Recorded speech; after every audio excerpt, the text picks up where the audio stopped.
Hello everyone, welcome to the study with Mayank. मैं हूं आपका मयंक। हम लोगों की यहां पर क्लास 7th की एनसीईआरटी हिस्ट्री की सीरीज चल रही है। आज आपका इसी क्रम में अध्याय दूसरा है। यहां पर हम लोग नए राजा और उनके राज्य अध्याय को पढ़ेंगे। तो चलिए स्टार्ट करते हैं आज का वीडियो। देखते हैं हमें क्या क्या डिस्कस करना है यहाँ पर। तो आज के अध्याय में हम लोग जानेंगे कि नए राजवंशों का उदय हुआ है, उन राजवंशों के बारे में पढ़ेंगे। तो जैसा कि आप लोग जानते हैं कि 7वीं शताब्दी के बाद कई नए राजवंश उभर कर सामने आए हैं। इनमें गुर्जर प्रतिहार, चाहमान जो कि चौहान के रूप में भी जाने गए हैं, चंदेल, राष्ट्रकूट, पाल, पूर्वी चालुक्य, चोल, चेर और पांड्यन, ये सब शामिल हैं। देखिए, चोल, चेर और पांड्यन जो है इनके राज्य प्राचीन भारत में भी थे और मध्यकाल में भी इन राज्यों का उदय हुआ है। तो मध्यकाल में भी हम चोल, चेर और पांड्य के बारे में पढ़ेंगे। देखिए, 7वीं सदी तक आते आते उपमहाद्वीप के विभिन्न भागों में बड़े भूस्वामी और योद्धा सरदार जो अस्तित्व में आ चुके थे। तो राजा लोग जो हैं इन प्राय बड़े भूस्वामी और योद्धा सरदारों को अपने मातहत या सामंत के रूप में मान्यता देते थे। देखिए, सामंत के लिए यहाँ पर एक शब्द और आया है, मातहत या फिर सामंत। सामंत का मतलब आप लोग जानते होंगे, क्लास 6 में हमने आपको बताया था कि सामंत वो लोग होते थे जो जरूरत पड़ने पर राजा को सैन्य सहायता देते थे। तो उन्हें सामंत या मातहत कहा जाता है। कई बार क्या होता था, सामंत लोग जो हैं ये बहुत ज़्यादा स्ट्रांग हो जाते थे। तो जब सामंत बहुत ज़्यादा स्ट्रांग हो जाते थे तो अपने आप को ये महासामंत या महामंडलेश्वर इत्यादि घोषित कर देते थे। यानी कि महामंडलेश्वर का मतलब होता है पूरे मंडल का महान स्वामी। इस तरह की उपाधियों से अपने आप को घोषित करते थे। कई बार क्या होता था, जहां पर राजा दुर्बल हो जाते थे वहां पर ये सामंत या मातहत स्वतंत्र होने का प्रयास करते थे और नवीन राज्य स्थापित करने की कोशिश भी करते थे। राजा लोग इन सामंतों से अपेक्षा करते थे कि नियमित रूप से ये उनके दरबार में उनके सामने हाजिरी लगाएंगे, उनके लिए उपहार वगैरह लेकर आएंगे। तो इस तरह की वो अपेक्षा करते थे और जरूरत पड़ने पर सैन्य सहायता भी देंगे। यहाँ पे बताया गया है कि 8वीं सदी के प्रारंभ में दक्कन में राष्ट्रकूट कर्नाटक के चालुक्य राजाओं के अधीनस्थ थे। यानी कि जो दक्कन के राष्ट्रकूट हैं ये वाकई में सामंत थे पहले और ये कर्नाटक के चालुक्य राजाओं के अधीनस्थ थे। 8वीं सदी के मध्य में राष्ट्रकूट प्रधान दांती दुर्ग ने अपने चालुक्य स्वामी को हराया है और हिरण्यगर्भ यानी सोने के गर्भ नामक एक अनुष्ठान के जरिए राष्ट्रकूट राजवंश की स्थापना की है। तो यहाँ पर ये कहानी जो बताई गई है एक सामंत की कहानी बताई गई है जिसने अपने आप को बाद में राजवंश में कन्वर्ट कर लिया है। वो कहानी यहाँ बताई गई है कि राष्ट्रकूट प्रधान जो है दांती दुर्ग, तो दांती दुर्ग ने जो है अपना चालुक्य स्वामी जो है इसको युद्ध में हराया है और हराने के बाद एक हिरण्यगर्भ नाम का अनुष्ठान किया है और ऐसे करके इसने राष्ट्रकूट राजवंश की नींव डाली है। अब यहाँ पर जानेंगे कि हिरण्यगर्भ का मतलब क्या होता है, हिरण्यगर्भ अनुष्ठान का मतलब क्या है। देखिए, हिरण्यगर्भ का शाब्दिक अर्थ होता है सोने का गर्भ और यह अनुष्ठान जो है ब्राह्मणों की सहायता से संपन्न कराया जाता है। इसकी खास बात यह है कि कोई व्यक्ति मान लीजिए जन्म से अगर वो क्षत्रिय पैदा नहीं हुआ है तो इस अनुष्ठान के जरिए वो क्षत्रियत्व को प्राप्त कर लेता है। यानी मान लीजिए कोई व्यक्ति जन्म से किसी अन्य कुल में अन्य जाति में पैदा हुआ, अब वो बहुत प्रबल या स्ट्रांग बन गया, शासक वर्ग में वो काउंट होना चाहता है, तो इस अनुष्ठान के जरिए वो अपने आप को क्षत्रियत्व प्राप्त कर सकता है। तो इससे याजक जन्मना क्षत्रिय न होते हुए भी क्षत्रिय के रूप में दोबारा क्षत्रियत्व प्राप्त कर लेता था। तो राष्ट्रकूटों ने ये अनुष्ठान किया है और इसके जरिए इन्होंने क्षत्रियत्व प्राप्त किया है। आगे यहां बताया गया है, देखिए कुछ ऐसे भी परिवार आपको देखने को मिलेंगे, कुछ ऐसे शासक भी देखने को मिलेंगे जिन्होंने जो है अपनी सैन्य बल पर यानी या फिर कह सकते हैं अपनी ताकत के दम पर सत्ता हासिल की है। तो कदम्ब मयूर शर्मड़ और गुर्जर प्रतिहार हरिचंद्र ब्राह्मण ने अपनी राजशाही कायम करने के लिए सैन्य कौशल का इस्तेमाल किया और क्रम से कर्नाटक यानी कदम्ब मयूर शर्मण में कर्नाटक में और दूसरे हैं प्रतिहार गुर्जर प्रतिहार हरिचंद्र ब्राह्मण ने राजस्थान में अपने राज्य सफलतापूर्वक स्थापित किए हैं। यानी कुछ लोग ऐसे भी थे जिन्होंने अपनी ताकत के दम पर या कह सकते हैं अपनी सैन्य कौशल के दम पर राज्य अपने स्थापित किए हैं। ऐसे भी यहाँ पर हमें कुछ लोगों के उदाहरण देखने को मिलते हैं। आपके यहाँ पर किताब में ही एक एलोरा की गुफा का चित्र दिया गया है। तो एलोरा की गुफा 15 के भित्ति चित्र में विष्णु को नरसिंह के रूप में दिखलाया गया है और एलोरा की गुफा का जो भित्ति चित्र है वो राष्ट्रकूट काल की एक कृति है। तो यहाँ पर ये चीज आपकी किताब में बताई गई है। हालांकि मैंने चित्र यहाँ पर नहीं लगाया है, आप लोग किताब में देख सकते हैं। आगे यहां बताया गया है कि जो नए राज्य स्थापित हुए हैं उन राज्यों में प्रशासन कैसा था उसके बारे में यहां बताया गया है। देखिए, नए राजाओं में से कई राजाओं ने महाराजा धिराज, इसका मतलब होता है राजाओं के राजा, और त्रिभुवन चक्रवर्ती इन 3 भुवनों का स्वामी इत्यादि भारी भरकम उपाधियां धारण की हैं ताकि अपने आसपास की जनता पर, अपने आसपास के जो छोटे राजा हैं उनके ऊपर अपना दबदबा कायम कर सकें। इसलिए इन्होंने भारी भरकम उपाधियां धारण की हैं। हालांकि इस समय के जो राजा हैं वो पूरी तरह से निरंकुश नहीं है। निरंकुश का मतलब होता है कि ऐसे राजा नहीं है कि किसी की सुनते ही नहीं है, ऐसा बिल्कुल भी नहीं है। वे अपने सामंतों और साथ ही साथ किसान, व्यापारी और ब्राह्मणों के संगठनों के साथ अपनी सत्ता की साझेदारी करते थे।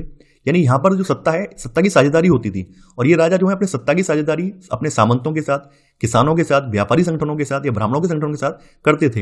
यानी बिल्कुल ऐसा नहीं है कि केवल राजा ही अपनी चलाएगा, ऐसा बिल्कुल भी नहीं है। चाहे भले ही उसने भारी भरकम उपाधियां धारण जरूर की हैं, लेकिन फिर भी अपनी सत्ता की साझेदारी जो है इन लोगों के साथ ये किया करते थे। किसानों, पशुपालकों, कारीगरों और व्यापारियों से लगान के रूप में राजस्व की वसूली की जाती थी। देखिए, जैसा कि आप लोग जानते हैं, एक बड़े राज्य को चलाने के लिए संसाधनों की आवश्यकता पड़ती है। तो संसाधन कहां से आएंगे? टैक्स से आएंगे। और टैक्स कौन देगी? आम जनता देगी। तो आम जनता में किसान होते हैं, पशुपालक होते हैं, कारीगर होते हैं, व्यापारी होते हैं। तो कोई भी राज्य जो है, कोई भी राज्य का शासक ये अपेक्षा करता था उसके राज्य में रहने वाले ये लोग जो हैं समय समय पर लगान दें, ताकि उस लगान से राजा जो है अपना जो भी कामकाज है वो संपन्न कर पाए। राजस्व वसूली के लिए पदाधिकारियों की नियुक्ति सामान्यतः प्रभावशाली परिवारों के बीच में से की जाती थी और प्राय ये वंशानुगत होती थी। यानी राजस्व वसूली करने वाले जो अधिकारी होते थे वो प्रभावशाली परिवारों से आते थे और उनका पद जो वंशानुगत होता था, यानी उनके मरने के बाद उनका बेटा वगैरह उसी पद पर तैनात होता था।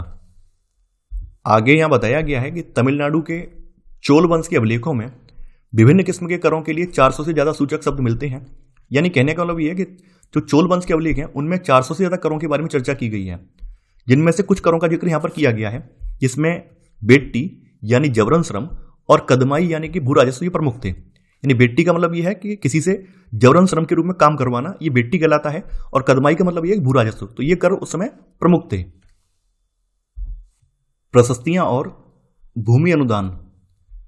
देखिए, प्रशस्ति का अर्थ होता है प्रशंसा में लिखा हुआ अभिलेख। तो हर शासक यही चाहता था कि उसकी प्रशंसा में अच्छी बातें लिखी जाएं। तो कई बार प्रशस्तियां जो है झूठी प्रशंसा में भी लिखी जाती थी। तो यहाँ पे वही चीज बताई गई है कि प्रशस्तियां हमें बताती हैं कि शासक खुद को कैसा दर्शाना चाहते थे। मिसाल के लिए सूरवीर के तौर पर दिखाना चाहते थे, विजय योद्धा के रूप में दिखाना चाहते थे, तो उसी हिसाब से अपनी प्रशस्ति रचवाते थे। प्रशस्तियां जो है विद्वान ब्राह्मणों के द्वारा रची जाती थी। ग्वालियर में संस्कृत में पाई गई एक प्रशस्ति में प्रतिहार नरेश नागभट्ट के कामों का वर्णन किया गया है। यानी ग्वालियर से प्रतिहार नरेश नागभट्ट की प्रशस्ति मिली है, जो कि संस्कृत भाषा में है और इसमें उसके कामों का वर्णन किया गया है। जैसा कि हमने कल के अध्याय में आपको बताया था कि इस काल में भी ब्राह्मणों का जो महत्व है बरकरार रहा है। जो भी नए नए उभरते हुए राजवंश हैं, उभरते हुए शासक हैं, उन सब ने ब्राह्मणों को बहुत ज्यादा प्रायोरिटी दी है, ताकि उनकी सत्ता स्थापित करवाने में ब्राह्मण भूमिका निभाएं। तो राजा लोग जो है समय समय पर ब्राह्मणों को अनुदान वगैरह जो अन्य प्रकार की सहायता है वो दिया करते थे। राजा प्राय ब्राह्मणों को ताम्रपत्रों पर अभिलिखित भूमि अनुदान से पुरस्कृत करते थे। यहाँ पर आपके सामने इमेज भी लगाया गया है। ये चोलकालीन एक ताम्रपत्र वाला भूमि अनुदान का अभिलेख है, जो कि आपके सामने यहाँ लगाया गया है, जिस पर सरकारी मोहर भी लगी हुई है। 12वीं शताब्दी में कल्लड़ द्वारा संस्कृत काव्य राजतरंगिणी की रचना की गई है, जिसमें कश्मीर पर शासन करने वाले राजाओं का इतिहास दर्ज है। धन के लिए युद्ध। देखिए, जैसा कि आप लोग जानते हैं, हर शासक यही चाहता है कि उसके हाथ में ज्यादा से ज्यादा राज्य क्षेत्र हो, क्योंकि ज्यादा से ज्यादा राज्य क्षेत्र होगा तो कर की वसूली भी ज्यादा से ज्यादा होगी। कर की वसूली जब ज्यादा होगी तो अपने संसाधनों का, अपनी सत्ता का विस्तार वो कर पाएगा। तो यहां पर वही चीज बताई गई है कि प्रत्येक शासक राजवंश का आधार कोई क्षेत्र विशेष था और वे दूसरे क्षेत्रों पर भी नियंत्रण करने का प्रयास करते थे, ताकि ज्यादा से ज्यादा राज्य क्षेत्र का वो विस्तार कर पाए। तो ऐसा ही एक क्षेत्र था कन्नौज। तो कन्नौज पर 3 राजवंशों की नजर थी, जिसमें गुर्जर प्रतिहार, राष्ट्रकूट और पाल वंशों के शासक जो हैं कन्नौज को अपने नियंत्रण में लेना चाहते थे। और इसी नियंत्रण के लिए इन तीनों के बीच में त्रिपक्षीय संघर्ष होता रहा है, क्योंकि ये लड़ाई काफी लंबे समय तक चली है। इसी वजह से इतिहासकारों ने प्राय इसको त्रिपक्षीय संघर्ष के रूप में इसकी चर्चा की है। तो यहाँ पर अगर आपसे पूछा जाए एग्जाम में कि त्रिपक्षीय संघर्ष में कौन कौन से शासक शामिल हैं, तो आप बता देंगे इसमें गुर्जर प्रतिहार, राष्ट्रकूट और पाल ये शामिल हैं। इन सब के अलावा आप लोग ये भी देखेंगे कि इस काल में जो भी शासक हुए हैं उन शासकों ने बड़े मंदिरों का निर्माण करवाया है, ताकि अपनी सत्ता और संसाधनों का प्रदर्शन कर सकें। तो इसके लिए उन्होंने बड़े बड़े मंदिर भी बनवाए हैं।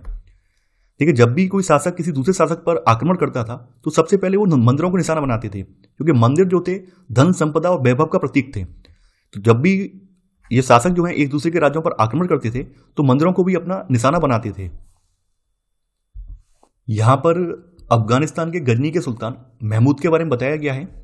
तो अफगानिस्तान के गजनी का सुल्तान महमूद, इसने 997 से लेकर 1030 तक शासन किया है और अपने नियंत्रण का विस्तार मध्य एशिया के भागों, ईरान और उपमहाद्वीप यानी भारतीय उपमहाद्वीप के उत्तर पश्चिमी हिस्से तक इसने अपना विस्तार किया है। देखिए, महमूद गजनवी ने जो है लगभग हर साल उपमहाद्वीप पर हमला किया है। और इसका निशाना कौन थे? इसका निशाना थे संपन्न मंदिर। खास करके गुजरात का जो सोमनाथ मंदिर था उस समय बहुत ज्यादा धन, वैभव और संपदा का प्रतीक था। तो इसने कई बार गुजरात के सोमनाथ मंदिर को लूटने की कोशिश की। सुल्तान महमूद ने अल बिरूनी नामक विद्वान को इस उपमहाद्वीप का लेखा जोखा लिखने का काम सौंपा। देखिए, जो महमूद गजनवी है वो भारत के उपमहाद्वीप से बहुत प्रभावित हुआ था और वो चाहता था कि इसके बारे में उसे और ज़्यादा जानकारी प्राप्त हो, इसके बारे में, यहाँ के लोगों के बारे में, यहाँ के रहन सहन के बारे में और ज़्यादा जानकारी को जुटा सके। तो इसी वजह से इसने, इसका जो एक लेखक है अल बरूनी, इसको एक जिम्मा सौंपा है कि आप भारतीय उपमहाद्वीप का पूरा लेखा जोखा लिखेंगे। तो अल बरूनी ने जो है अरबी में किताब उल हिंद या किताब अल हिंद की रचना की है। इसके अलावा कुछ शासक और भी थे। युद्ध करने वाले दूसरे राजाओं में चाहमान भी शामिल थे, जो कि चौहान के नाम से जाने गए हैं। तो चौहान वंश के बारे में हम जानेंगे। चाहमान जो है बाद में चौहान के रूप में जाने गए हैं और इनका जो शासन का क्षेत्र है ये दिल्ली और अजमेर के आसपास का क्षेत्र है। तो वहां पर ये शासन किया करते थे। इन्होंने पश्चिम और पूर्व की ओर अपने नियंत्रण क्षेत्र का विस्तार करना चाहा है, जहां पर उन्हें गुजरात के चालुक्यों और पश्चिमी यूपी के गढ़ वालों से टक्कर लेनी पड़ी है। यानी कि गुजरात के चालुक्यों ने और पश्चिमी यूपी के जो गढ़वाल हैं, इन्होंने इसको रोक दिया है आगे बढ़ने से। चाहमानों का सबसे प्रसिद्ध शासक जो है वो पृथ्वीराज तृतीय था, जिसका शासनकाल 1168 से लेकर 1192 ईस्वी है। और इसने सुल्तान मोहम्मद गौरी नामक जो अफगान शासक है, इसको 1191 में हराया है, लेकिन दूसरे ही साल 1192 में इसके हाथों ये हार गया है। तो ये बात यहाँ पे बताई गई है कि चौहानों का सबसे प्रसिद्ध जो शासक है वो पृथ्वीराज चौहान है। तो ये पृथ्वीराज तृतीय के नाम से भी जाना जाता है और इनका शासन पीरियड जो है 1168 से लेकर 1192 ईस्वी के बीच में है। इन्होंने मोहम्मद गौरी को 1191 के युद्ध में हराया है और सेकंड युद्ध में ये खुद हार गए हैं। यहां पर अब चोल राज्य के बारे में चर्चा की गई है, जो कि उरैयूर से तंजावुर तक फैला हुआ था।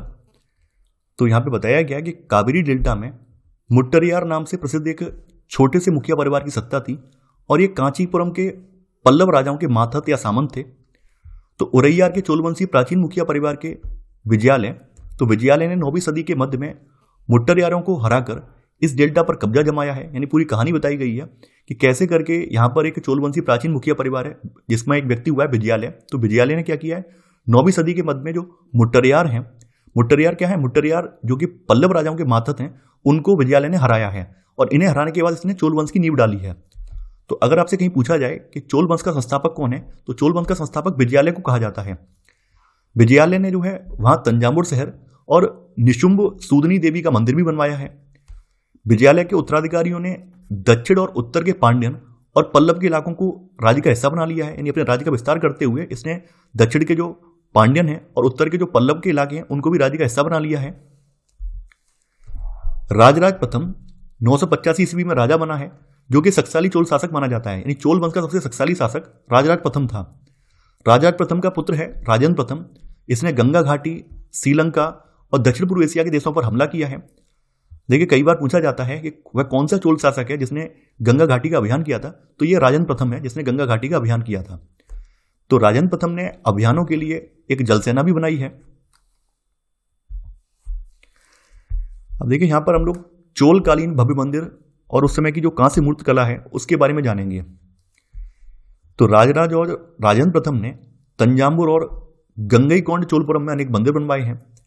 देखिए, गंगा के अभियान के बाद जो राजेंद्र प्रथम है उसने गंगा के अभियान को करने के बाद गंगईकोंड चोल की उपाधि धारण की है। तो इसी वजह से यहाँ पर एक शहर की स्थापना भी की है, गंगईकोंड चोलपुरम नाम के एक शहर की स्थापना भी इसने की है उसी उपलक्ष्य में। तो राजराज और राजेंद्र प्रथम ने तंजावुर और गंगईकोंड चोलपुरम में अनेक मंदिर बनवाए हैं।